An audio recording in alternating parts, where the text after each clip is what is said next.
Hello everyone, Jai Hind, and once again welcome to the platform of SRIRAM's IAS. And in today's session, in Polity in 20 minutes, we'll be covering the rest or the second part of the Directive Principle of State Policy, that is from Article 44 to Article 51 in today's session. Alright, but before moving ahead, let me tell you that if you are encountering any problem or any doubts related to your UPSC Civil Services preparation, you can talk to our mentors. Okay? That is completely free of cost, and this free of cost 1:1 mentorship can be provided to you. But how you will get connected to these mentors? What you have to do is you have to fill out the Google form that is given in the description as well as in the comments of this video. Alright, now coming to the Directive Principle of State Policy. We are talking about articles from Article 44 to 51 in these sessions or in this session. And we have already covered the previous articles in the first part of the Directive Principles of State Policy. Now, Directive Principles of State Policy is given under Part 4 of the Constitution from Article 36 to Article 51. When it comes to Article 44 to Article 51, you will see that most of them are basically liberal intellectual as well as international Directive Principle of State Policies which have been enumerated over here, and the philosophy is basically the ethical nature of the state as well as progressive and reformative state that we have. Alright, they focus on the areas of uniform civil code, environmental protection, judicial independence as well as international peace when it comes to Articles 44 to Article 51.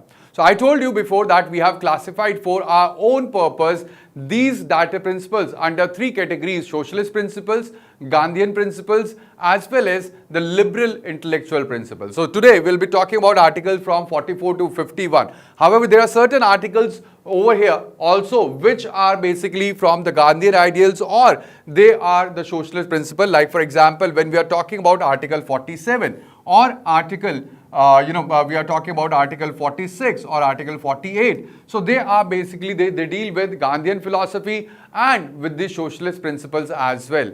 But majorly, the articles from Article 44 to 51 are liberal and intellectual in nature. Like for example, Article 44 that deals with the Uniform Civil Code. Now, as we know that for the criminal laws, we have a single unified criminal law that is there in whole of country. But when it comes to the civil laws, the civil code that we have, so we have different laws when it comes to different religions, all right, or we have different codes which have been codified and keeping in mind the different religious ideologies and philosophies that are there, whether the laws that deals with the marriage, the laws that deals with the inheritance, with the divorce, with adoption or succession.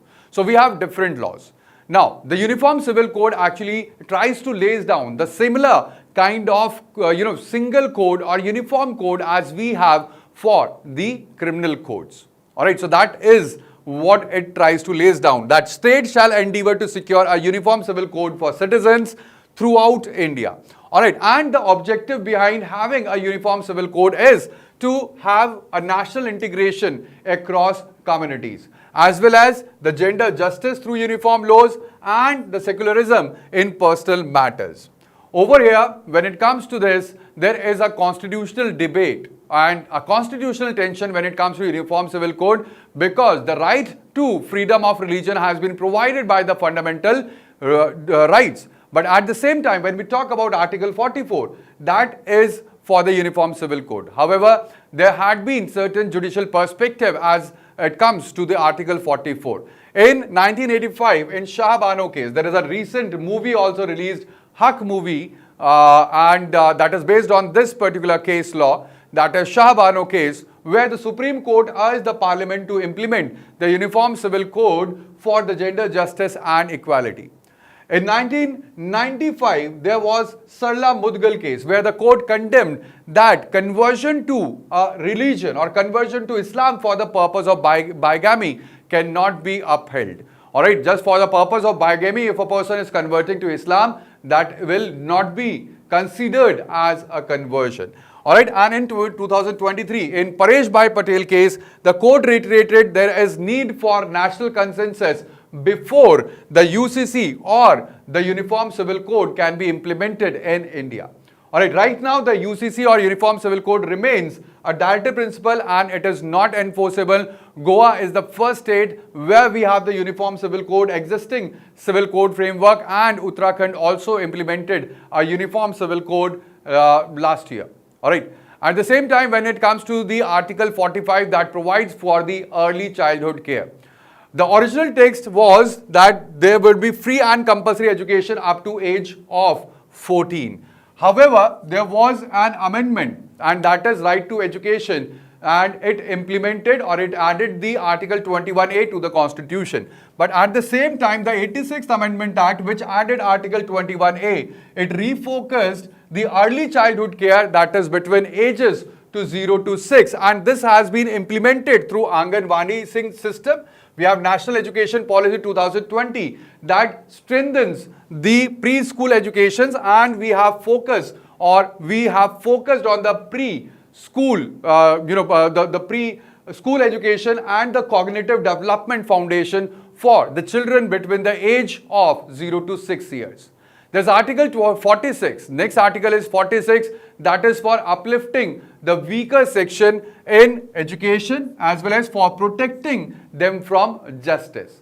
The Article 46, it says that state will promote education and welfare of scheduled caste, scheduled tribe and the other backward classes, as well as it guards against the social injustice and exploitation of these classes. Alright, this has been implemented through the reservation policies that had been provided by Article 15 and 16, and also through post-metric scholarship for the higher education access. And in legal framework, there is preventive or prevention of atrocities act in 1989, that is for the legal protection rights of these weaker sections. Alright, the next article is Article 47, that is for nutrition and public health, and it mandates or it says that the state, it's its duty to raise level of nutrition, improve standard of living, enhance public health and prohibit intoxicating substances which are harmful to the health. There was a case of State of Bombay versus FN Balsara in 1951. You must have seen that there are certain states where liquor is prohibited. Alright, liquor is prohibited all through state, like for example in Gujarat and Bihar. So, such kind of prohibition was challenged over here, and over here the state of Bombay versus FN Balsara in 1951, this was upheld that the prohibition is valid under Article 47. At the same time, for the Article 47, we have different policies which have been implemented, like we have National Food Security Act in 2013. This legislation was passed for providing the food access.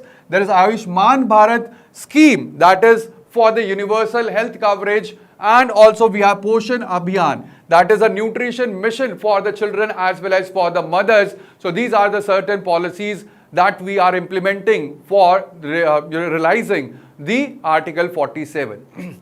The Article 48 is about the agriculture and animal husbandry. Alright, it says that we have to modernize agriculture on scientific methods and also the breeding techniques so that we can improve breeds, and also there is clause of preventing cruelty for banning of slaughter of cow. However, the cow protection is a controversial directive and there are state specific laws related to the cow protection.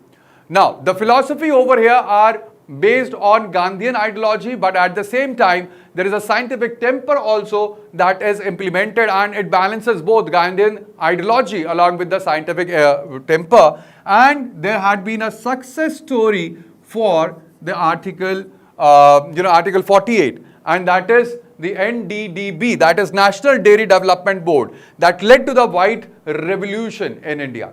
Alright, we became the world's largest producer of the milk because of this, and this is called as White Revolution. Alright, that started as, Operation Flood.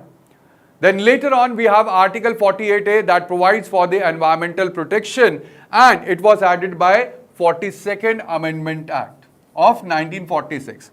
It says that there will be environment, alright, the air, water and soil quality have to be maintained. It also protects forest as well. There is a conservation and expansion, and also wildlife where the species will be protected. And over here, this is connected with a fundamental duty that is given under Article 51AG Alright, both of them, Article 51AG and Article 48A, both deals with protection of environment as well as the wildlife.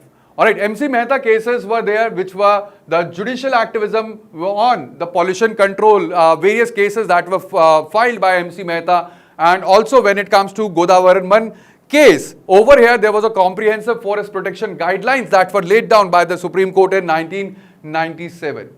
The next article is Article 49 that provides for the heritage protection that we have, and it says that the state is obligated to protect monuments, heritage sites and places of national or artistic historic importance, and it had been implemented through Ancient Monuments Act in 1958. We have Archaeological Survey of India that is responsible for protecting the places, historical places of national interest, and we have heritage conservation projects as well, and then we have the UNESCO World Heritage Sites which are designated in India as well. Alright, in Kuldeep Nayyar versus Union of India case in 2006, it was recognized that heritage conservation is the part of the constitutional morality. The next article is Article 50 that provides for judicial independence. Alright, and it says that the judiciary will be separated from the executive. There will be separation of judiciary and executive, and over here the state has to ensure the independence of judiciary in public services. The CRPC 1973 reforms separated the magistrate functions as well, and in Keshwanand Bharti case, it was established that this separation of judiciary from executive and legislature is the basic structure of the constitution. There had been an amendment, 99th constitutional amendment that was made. Now, through this constitutional amendment, what happened was there was a body that was established that is called as NJAC. NJAC stands for National Judicial Appointments Commission. However, later on this was struck down. Why it was struck down? Because there was interference, and the executive was part of this committee that was responsible for appointments and even transfers of the judiciary officers which are there in Supreme Court and High Courts. And therefore, because it was violating the basic structure of the separation of judiciary from the executive, that's why this was later on during judicial review, it was struck down, and right now we do not have the NJC anymore. Alright, so when it comes to the rule, independence of the judiciary, it ensures that there is legal principle of rule of law that governs the society and our complete nation. Also, it is for the impartial judicial process, and so that the executives, they cannot influence the judicial decisions that are there. The next article is Article 51 that provides for the state international obligation, where the state is obligated or it is obligated to promote international peace and security, to maintain just and honorable relations between nations, as well as respect international law and treaty obligations, and encourage the settlement of disputes by the arbitration. Alright, so when it comes to Article 51, it defines India's global role, alright, or it lays down the ideas for the foreign policy, where there will be a peaceful coexistence among different nations, disarmament advocacy, as well as it lays down multilateral diplomacy and South to South cooperation as well. So we have Panchsheel principles that were framed in 1954 that lays down the 5 principles for peaceful coexistence with China. However, later on these Panchsheel principles, they were betrayed by China and resulted into 1962 Sino-Indian War. And then comes UN peacekeeping, where India is among top troop contributors for the UN mission, and also Paris Agreement, COP28, COP30, International Solar Alliance that gives the climate leadership to India as well. Alright, so when it comes to all this, and in Vishakha versus State of Rajasthan in 1997, it was established that the international conventions can inform the constitutional interpretation as well. Alright. So these are the directive principles of state policies that we have studied in today's session. We have Article 44 to Article 51, and you can see the implementation as well as the examples how they had been implemented. The complete articles from Article 44 to Article 51. Now, there had been a kind of, I can say that there is kind of similarities between two of the directive principles that you will find along with the fundamental duties. Alright, that is Article 48A, where it is the duty of the state to protect environment and wildlife, and also when it comes to Article 51AG, it is citizen duty to protect environment. Alright, so over here, this is, or there is an overlapping of the, the state duty as well as citizen duty. The state is obligated, this is a positive obligation, and the citizens have to participate. So that provides for the constitutional goals that could be achieved over here. And the example is that we have environmental conservation, gender equality initiatives, and civic responsibility programs, which provides for the the link that we have between the directive principle and the fundamental duties as well. Now, I have told you earlier as well that there was Champakam Dorairajan case where the fundamental rights were given primacy over the directive principle of state policy. However, in Keshwaran Bharti case, harmony principle was laid down between directive principle and state policy and also fundamental rights. In 1980s and Minerva Mills case, this balance was actually termed as the basic structure of the constitution. Now, contemporarily, you can see that we have different debates related to Uniform Civil Code that is ongoing, whether it is in Parliament or in state legislature. Also, when it comes to National Education Policy of 2020, there are operationalizing Articles 45 and 46 through various educational reform. Then there is climate action. We are right now we are right now under where this is a time when COP30 has been organized in Belém, Brazil. So over here there is revival of Article 48A, philosophy for sustainability, and India is taking a lead when it comes to climate leadership, and there have to be cyber ethics also that have to align along with the moral duties which have been provided under Article 51. So that have to be looked after. These are the contemporary relevance of these different articles that we have studied. Now, directive principles of state policy are basically, they have strength, but also they have weaknesses. When it comes to the strength, they provide moral compass for the policy direction of the state. They promote holistic governance, that is economic, social as well as moral dimension. They enable progressive judicial interpretation and balance individual rights with the collective welfare. But at the same time, when we talk about the weaknesses, they are non-justiciable, and that limits their implementation. Alright, the implementation depends on the political will, and as the parties, we have the different political parties, they changes, even the will changes, and their primacy also changes according to their own agendas. Alright, there is no enforcement mechanism for the state inaction, and also there is conflict with fundamental rights that creates certain ambiguities that are there.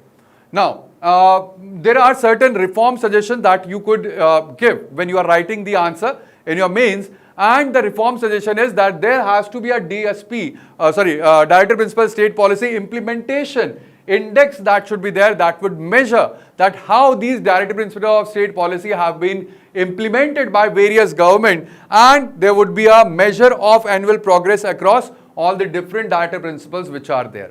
Now, in the conclusion, I will say that these articles from Article 44 to Article 51, they are the ethical and international dimension of the India's constitution, where we have provided for the ecological balance under Article 48A, for the cultural continuity, for the judicial independence, for the global peace, as well as for social harmony. So, in the word of Granville Austin, our constitution is not merely a legal document, it is a moral one, a testament of the nation's conscience, and you can understand this statement by going through the various Directive Principles of State Policy that we have.